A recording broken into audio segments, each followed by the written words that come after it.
Hey everybody, and welcome to another Jamovi video. In this one, we are going to explore the changes that have occurred since the last time I did a lot of Jamovi videos. I know there's been several PAMLJ videos that have come out on my channel recently, but I haven't really highlighted much of the changes since the most recent big release, which was like 2.7 right here. So we've got 2.7.12, and that release came out early November. So let's go ahead and grab the web page that I like to carry over here. So here we have the changes that have occurred, and let me go ahead and make it bigger. So I think I talked about some of the changes since 2.1. So I think I had a video where we talked about updating R, exporting to PowerPoint, but I haven't really talked about many of these other changes. Now, there hasn't been a ton of changes in the last several months. So we'll go ahead and talk about some of those incremental changes as we go through this video, and then I'm going to highlight a few different changes. So first and foremost, in August, there was a fix to the post hoc tests in repeated measures ANOVA. So let's go ahead and open up a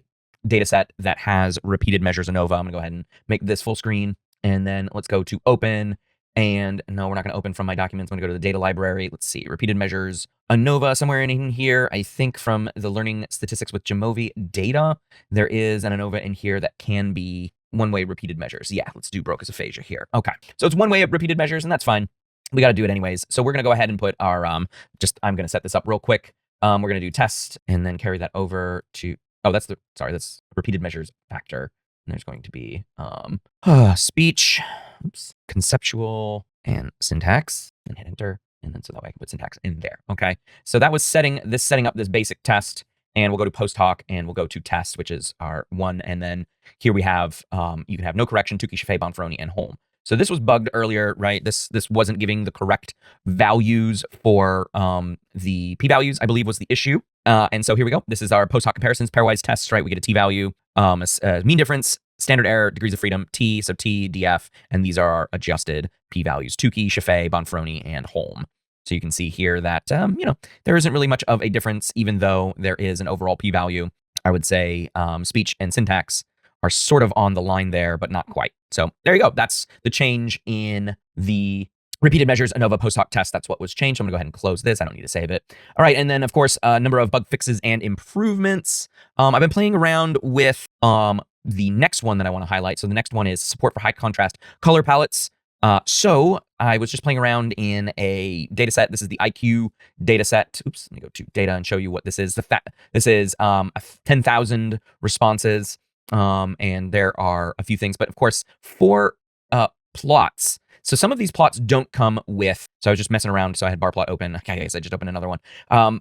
Don't have an option for color, right? So it would depend on what kind of plot you're making for those high contrast. But I was looking at VG plots, and they did a line plot somewhere around here. Oh, no, it was in the RTF FM here. I was doing a line chart through the Vig plots, which I have a video on, right? So you can open up a number of these plots.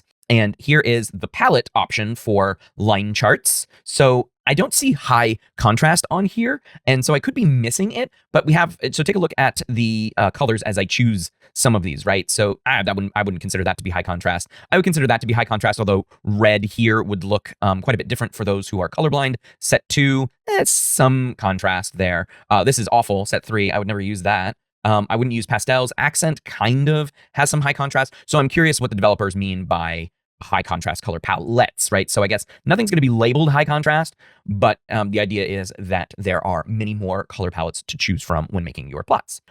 They added support for right to left languages. So Hebrew, Arabic, etc. are now have much more support for them. That was in October. Then there was some translation bugs that they fixed in October. And then at the beginning of November, as you can see here, we have the most recent update, 2.7.12, and they added support for Excel, so .xlsx exports for Excel. So let me show you what that looks like. Let's see, what did I? So yeah, this root, so for some reason it changed the name of the actual variable, but to get to the Excel export, you have to export from this menu. It is not exportable from any of these. So if I go to table and I go to export, you still only have PDF and the web page options, okay? And it's saving it to my random files directory. And so you can see that I have some sort of thing that's a PDF in there, right? So you don't export from here, just to note that you still only have the options available from previous editions, previous versions of Jamovi, okay? So to export a variable, to export a data, right? So if you take a look here, we're going to go to export. We're going to go to this PC, of course, and we're not going to call it root. But so you can see here that you can do PDF, web page, Jamovi template, which is an OMT, which is actually a really cool thing that not a lot of people know about. Maybe I'll do a video on that one. CSV, which is your general export to a commonly limited text file. And then here is, you have the xlsx Excel file, right? And then you can do a latex bundle. You can do an R object in both RDS or RData, SPSS. You can save data as a save file, a SAS file, a SAS XPT, and then you can also Stata. Just in case you didn't know, you could export to the 3 other paid programs: SPSS, right, proprietary; SAS, proprietary; Stata, proprietary. You got to pay for those, right? R is, of course, is free. So I already saved this data file, right? So again, it's, if you want to save it as an xlsx, you can save it, and I already did. It's right here. You can see that I have it open because this is what means this is a temporary file. It's in RAM. Okay, so I bring it over to this monitor, and you can see that it's got participant ID. I scroll too fast. There we go, 10,000, and these are all their responses, and you can see that it's got a lot of decimal points, and that is accurate to this data, although you can only see 3 data points in here because that's how I have my options, 3 significant figures in the data display. But of course, these numbers from the CSV file in Excel have far more numbers, and as you can see that they're not even showing up all of here. Quite the value, right? Quite the value up here.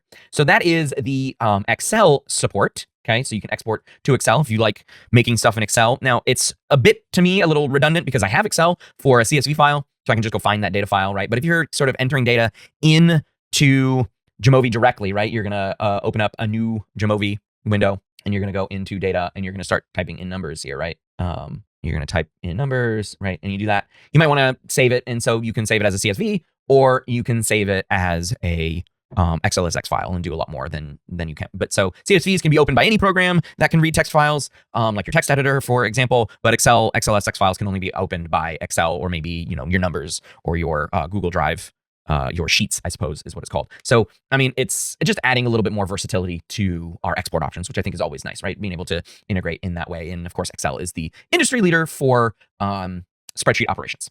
Now, it took me, and then of course, general bug fixes and improvement. It took me a while to figure out what results, actions, and analyses mean. And it took me exploring, like, if I go to, where's this, an open file here. And I'm like, okay, what are results, actions? So I'm looking at results, actions, and I'm like seeing nothing here. And then, I was like, okay, is there anything new in the analysis window? And I'm like, what does that mean? So I found on the developer page what I think it means. So let me go ahead and back to this first. So this is I have a video on this particular website on my channel for what the dev.jamovi.org site is for. And as you can see here, it's just a place to get a tutorial, how to get the API, and then some miscellaneous information about how to develop. So this is the site that all of these package folks, right? All of these people who develop packages, this is where they go to, right? So this, I think, is where results, actions are going to live. Okay. And so here we have news 11/11/2025. So it's about a week after the 0.12 version came out. And it says the 2.7.12 version of Jamovi introduces new analysis action system. So what does that mean? We click on this. This is the page that I just showed. Right. And so what it looks like is they are adding in this kind of support for various actions, maybe to open up a new data file, which is their example here, right? So actions allow an analysis to open a new data set in a new Jamovi window or tab in the browser in case you're using the cloud. It requires 0.12 or newer, right? And so they describe what the code looks like here. So it looks like the developers that are making these things are going to add this potential ability, or of course, opening a file, a new data set in a new file or a new Jamovi window is maybe the primary reason for it. I'm not entirely sure, but it looks like that is what is going to be the situation. So let me see. Do I have let's open up this this new module called growth curve modeling. I don't have the right set of variables, but let's add.